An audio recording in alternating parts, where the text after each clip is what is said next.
La nuit où tout a commencé, le feu n'a pas seulement brûlé une maison, il a consumé une vie entière. Une fille, une main blessée, un secret qu'elle n'a jamais osé dire. Un père violent, un étranger au regard trop calme, et un pacte silencieux scellé dans la poussière du Sud. Ce que vous allez entendre n'est pas une simple histoire d'amour ou de survie, c'est la vérité qu'on a voulu enterrer sous la cendre. Ce n'est pas seulement une histoire, mais un secret que vous n'oublierez jamais. Vous voulez entendre plus de secrets comme celui-ci? Alors abonnez-vous maintenant, sinon vous manquerez la prochaine vérité. L'aube s'éveillait sur les terres brûlées du Sud, dans un silence si profond qu'on aurait cru le monde retenait son souffle. La lumière, encore pâle, glissait sur les collines rousses et les planches usées de la vieille ferme Marot. Le vent portait l'odeur âcre du sable chaud et des cendres d'un feu mourant. À l'intérieur, Élise Marot pétrissait la pâte d'une seule main. L'autre, bandée d'un linge rêche, restait immobile contre son flanc. Chaque mouvement faisait trembler ses épaules fines, mais elle continuait, méthodique, obstinée. Son visage portait la fatigue des nuits sans sommeil, et dans ses yeux d'ambre se lisait une peur ancienne, une peur devenue habitude. Le poêle crachotait encore quelques flammes, jetant sur les murs une lueur d'or qui faisait danser les ombres. Au fond de la pièce, une chaise vide grinçait doucement sous le souffle du vent. Tout semblait suspendu jusqu'au bruit sourd de pas lourds sur le plancher. La porte s'ouvrit brusquement. Un homme massif entra, les traits durs, les mains tachées de terre et d'alcool. Son regard traversa la pièce comme un couteau. « T'es lente » murmura-t-il d'une voix rauque. Toujours aussi inutile, même au lever du jour. Élise baissa la tête sans répondre. Elle savait qu'un mot de trop pouvait rallumer la colère. Le silence pesa de nouveau, plus lourd, plus menaçant. L'homme prit sa veste et sortit sans un regard. Quand le bruit de ses pas s'éteignit, Élise se redressa lentement. Son regard glissa vers la fenêtre fendue. Là-bas, au-delà des dunes, une silhouette se dessinait dans la brume dorée du matin, un cavalier solitaire avançant lentement vers la ferme. Et pour la première fois depuis longtemps, son cœur fit un pas hors de la peur. La poussière se souleva lentement lorsque le cavalier approcha, chaque pas de son cheval résonnant dans l'air chaud du matin. Le soleil, encore bas, dessinait autour de lui une lueur pâle, presque spectrale. Son manteau gris battait doucement au rythme du vent, et son chapeau à large bord cachait la moitié de son visage. Élise observait depuis la porte entr'ouverte, son souffle suspendu. L'homme mit pied à terre avec une lenteur mesurée, comme quelqu'un qui connaissait le poids du silence. Il attacha son cheval au vieux poteau, puis frappa 2 fois contre la porte. Le bruit résonna dans la maison vide, puis son père apparut, déjà méfiant, la mâchoire serrée. « Que voulez-vous » gronda-t-il. « Parler affaires » répondit calmement l'étranger. Jonas Vérac, propriétaire du ranch de la Vallée Rouge. Sa voix était grave, posée, sans menace. Mais quelque chose en lui imposait le respect. Il expliqua qu'il cherchait à acheter du bétail, à louer un puits, à régler un vieux différend. Les mots étaient simples, les gestes précis. Pourtant, chaque phrase du père sonnait comme une provocation. Élise restait immobile dans l'ombre, observant cette confrontation silencieuse. Entre ces deux hommes, tout semblait s'opposer, la brutalité d'un monde qui se défend, et la maîtrise tranquille de celui qui n'a plus rien à prouver. Puis, soudain, le regard de Jonas se tourna vers elle. Pas un regard de pitié, ni de curiosité, mais un regard franc, humain, qui la traversa comme une brise dans une pièce étouffée. Élise détourna les yeux, le cœur battant trop fort. Un instant suspendu, fragile, avant que la voix sèche du père ne brise l'air. « Les affaires sont terminées. » Jonas inclina légèrement la tête, sans répondre. En sortant, il la salua d'un simple signe du chapeau. Ce fut bref, mais suffisant pour troubler tout son monde silencieux. La chaleur de midi écrasait la ferme, et la lumière blanche glissait à travers les rideaux troués. Élise se tenait près du four, le visage rougi par la flamme, la main bandée serrée contre elle. Chaque geste lui coûtait, mais elle pétrissait le pain avec la lenteur résignée de celle qui n'a plus le choix. Le parfum du levain se mêlait à la sueur, au fer et à la peur. Tâche de ne pas brûler encore, grogna la voix grave de son père derrière elle. Élise ne répondit pas. Elle savait que le silence était sa seule armure. Assise près de la fenêtre, Madeleine, la seconde femme de son père, polissait un verre avec un air faussement doux. « Regarde-la » dit-elle d'un ton acide. Même une mule ferait mieux avec 2 sabots que cette fille avec une main. Un rire mince, cruel, fendit l'air. Élise sentit ses joues chauffer, mais ses yeux restèrent baissés. Elle se contenta de tourner la patte, de cacher la douleur dans le geste. Un bruit de pas dehors la fit sursauter. Jonas Vérac venait d'apparaître, tenant un petit sac brun dans sa main gantée. Il salua poliment. Pour vous remercier du repas d'hier, dit-il simplement. Du café. Élise leva enfin les yeux. Le sac passa de ses doigts aux siens. Elle sentit l'odeur riche du grain, promesse de douceur rare dans ce lieu sans tendresse. Mais derrière elle, la respiration du père s'alourdit. On n'a pas besoin de ta pitié, étranger, cracha-t-il. Le silence retomba, lourd, électrique. Jonas ne répondit pas à un simple regard, calme et tranchant. Puis il remit son chapeau et partit, laissant derrière lui un air chargé d'orage. Élise serra le sac contre elle. Elle ne savait pas encore que ce petit geste avait fissuré quelque chose de dangereux. La nuit tomba sans étoiles, étouffée par la chaleur et le vent. Dans la cuisine, seule la flamme du foyer veillait encore, jetant sur les murs des ombres dansantes. Élise était assise à la table, le vieux livre de sa mère ouvert devant elle. Les pages, tachées de farine et de temps, portaient l'odeur de souvenirs qu'elle n'avait jamais osé trahir. Elle effleurait les mots du bout des doigts, comme si chaque recette contenait un fragment de tendresse disparu. Ce livre, c'était tout ce qui lui restait d'une vie avant la peur. La porte claqua. Le père entra, ivre, les yeux brillants de colère. « Tu lis encore ces sottises ? Ces rêves de femme morte ?» gronda-t-elle. « C'était ta maman, murmura-t-elle. Justement. Et ta mère m'a laissé que des dettes et des gamines inutiles. » Il arracha le livre de la table d'un geste brutal. Élise se leva d'un bond, le cœur battant. Non. Mais déjà le vieux cuir frappait la braise. Le feu prit aussitôt, dévorant les pages dans un crépitement vif. Une odeur de sucre brûlé et de cendre remplit la pièce. « Non, s'il te plaît !» cria-t-elle, en plongeant sa main pour sauver ce qu'elle pouvait. La douleur la transperça, brutale. Le feu lui mordit la peau avant qu'elle ne recule, haletante, les larmes brouillant sa vue. Son père la regarda, froidement, puis tourna les talons. « Les rêves se brûlent comme tout le reste, dit-il avant de sortir. » Élise resta seule, agenouillée devant le foyer. Les cendres tombaient lentement, grises et légères, comme de la neige morte. Dehors, le vent siffla à travers les planches. Et quelque part dans la nuit, un cheval approchait lentement de la ferme. Le matin suivant, la ferme semblait encore porter l'odeur du feu. Les cendres du vieux livre gisaient toujours au bord du foyer, noires et silencieuses. Élise balayait sans parler, ses gestes mécaniques, ses yeux vides. Chaque trace de suie sur le sol lui rappelait ce qu'elle avait perdu, le dernier lien avec sa mère, réduit en poussière par la main de son propre père. Au loin, un cheval s'approcha. Jonas Vérac mit pied à terre devant la barrière. Son regard parcourut la cour, s'arrêta sur la fumée qui s'élevait encore du toit.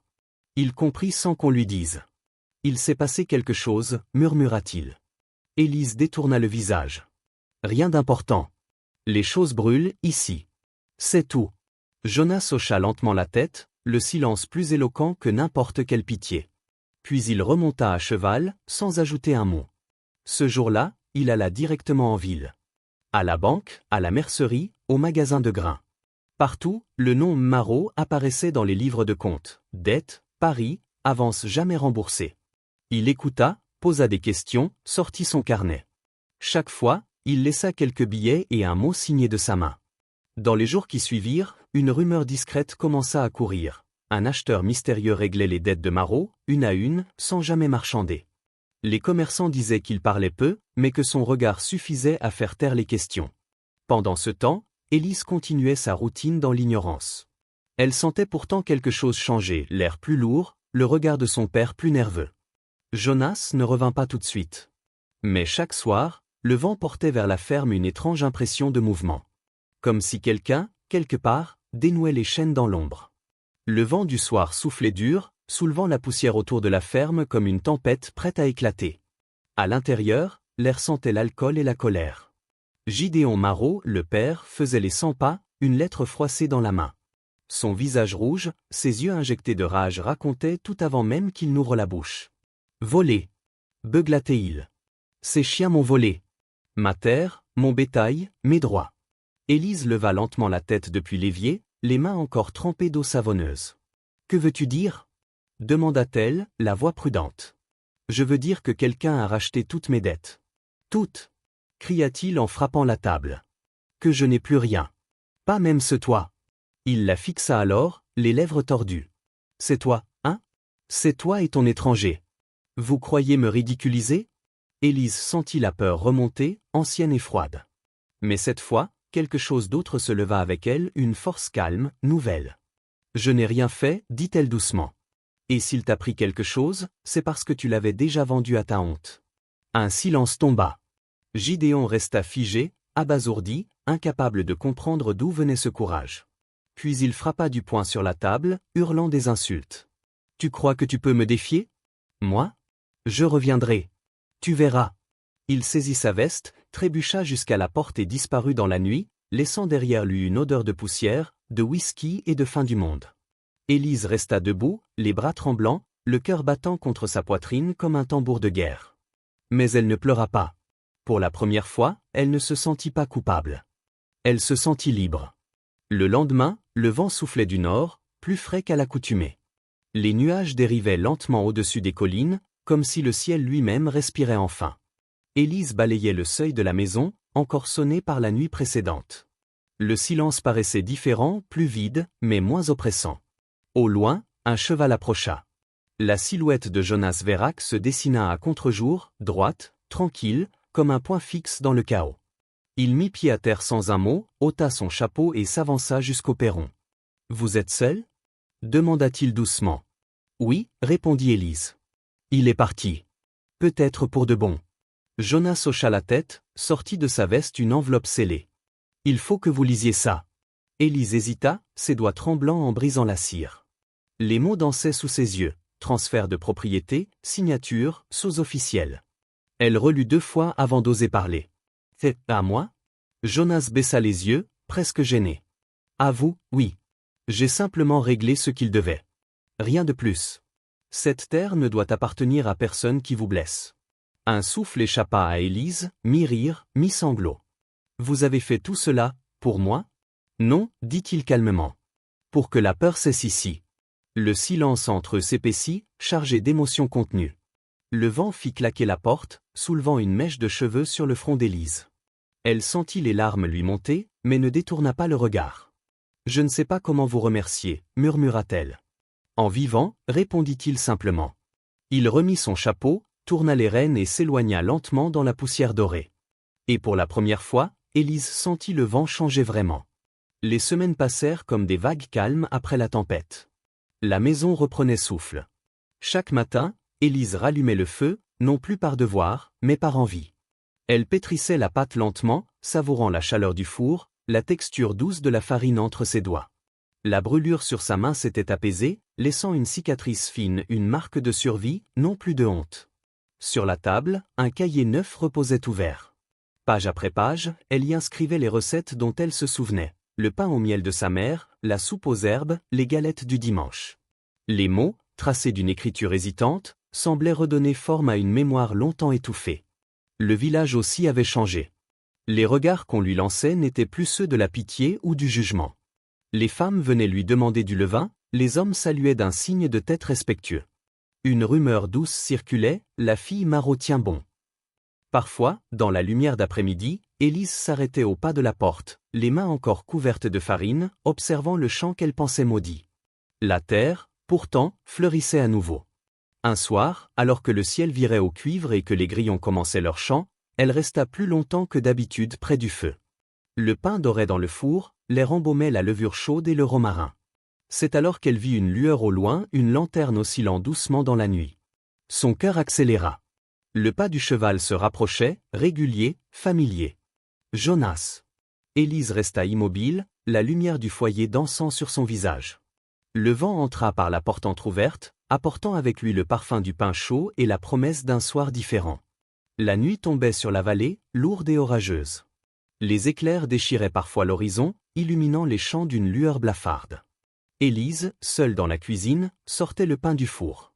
Le crépitement du feu accompagnait son souffle paisible. Pour la première fois depuis des années, la maison respirait la tranquillité. Puis un bruit lointain troubla l'air. Un galop rapide, désordonné. Son cœur se serra. Elle posa le pain, s'approcha de la fenêtre. Une silhouette titubante descendait de cheval, son père. Ivre, trempé de sueur et de whisky. La porte vola presque sous son poing. « Tu pensais t'en tirer, hein » cracha-t-il, les yeux rouges. « Tu crois que cette maison est à toi » Que ton amant t'a racheté? Élise recula d'un pas, mais ne trembla pas. Cette maison n'est plus la tienne, dit-elle calmement. Tu l'as vendue, comme tout le reste. Il hurla, renversa une chaise, avança sur elle. Mais avant qu'il ne puisse lever la main, une ombre apparut dans l'encadrement de la porte, Jonas. Trempé de pluie, son regard fixe et froid. Ça suffit, Gideon. Tu n'as plus de pouvoir ici. Le père ricana, un rire creux, mauvais. Et toi, le chevalier sans peur? Tu penses la sauver? Jonas s'avança d'un pas. Sa voix, basse, contenait une menace tranquille. Je ne la sauve pas. Elle n'a plus besoin de ça. Le silence tomba, dense, presque sacré. Dehors, des lanternes s'allumèrent, les voisins, alertés par le vacarme. Les silhouettes se massaient autour de la maison, témoins silencieux. Alors Élise fit ce qu'elle n'avait jamais osé faire. Elle releva la tête, planta son regard dans celui de son père. Par un seul mot. Assez pour le briser. Il resta figé, puis recula lentement. La porte claqua. Le tonnerre gronda, et le vent emporta enfin la peur avec lui. Le matin se leva clair et doux, lavé par la tempête de la veille. La terre exhalait l'odeur du sel et de la pluie, et le vent soufflait léger, presque bienveillant. Dans la cour, les flaques reflétaient un ciel neuf. La ferme, meurtrie mais debout, semblait respirer un air nouveau. Élise sortit sur le perron, une tasse de café entre les mains. Ses yeux balayèrent l'horizon, où les collines brillaient sous la lumière pâle. Tout paraissait à la fois familier et différent. Le silence n'était plus celui de la peur, mais celui d'un commencement. À l'intérieur, la table était couverte de feuilles, les pages d'un carnet qu'elle remplissait chaque jour. Des recettes, des pensées, des fragments de mémoire. Elle écrivait non plus pour se souvenir de ce qui avait été perdu, mais pour bâtir ce qui venait. Ces mots avaient l'odeur du pain, de la cendre, et de la liberté retrouvée. Un bruit de sabots troubla la quiétude. Élise leva les yeux. Jonas arrivait, lentement, son manteau battant dans le vent. Il mit pied à terre sans un mot, ôta son chapeau, et resta là un moment, juste à la regarder. « Vous tenez bon » dit-il avec un sourire discret. « J'apprends » répondit-elle. Il hocha la tête, les yeux clairs, pleins de ce respect tranquille qu'elle lui connaissait. « Ce lieu vous ressemble maintenant. Fort, simple, vivant. » Elle sourit, émue. Le vent s'engouffra dans la maison, soulevant une feuille du carnet qui s'envola jusqu'à ses pieds. Jonas la ramassa, lut une ligne à voix basse. Recommencer n'est pas survivre. C'est choisir de vivre. Leurs regards se croisèrent, sans promesse ni serment, juste la certitude d'un avenir à construire ensemble. Le vent portait encore l'odeur du pain chaud et d'un avenir sans peur.